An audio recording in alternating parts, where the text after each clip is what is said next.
Bülbül gibi ayrı düşsün gülümde, gece gündüz yatırmıyor zor beni. Dosttan ayrılması beter elimde.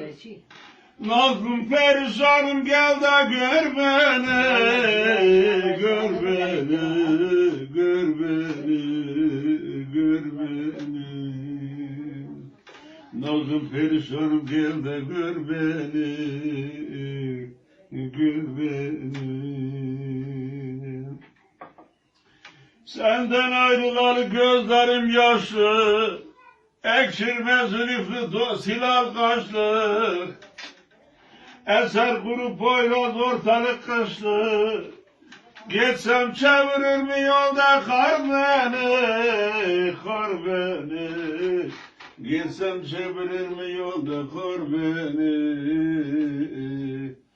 kar beni. Yetirdim uykumu bilmem ne derim. Gün günü çoğalır hemim kederim. Yolda kalırsam da kaçmıştır durmam giderim. Belki arzum eder şimdi yar beni, yar beni dost, yar beni, yar beni.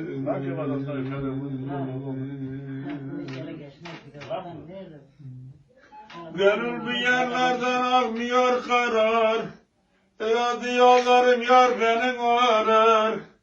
Korkarım sevdiğim yad eller sarar, duyar isem helak eder dert beni, böyle bile dert beni. Duyar isem de helak eder dert beni. Abi kolumu kaçmıştı gerçekten, var mı o?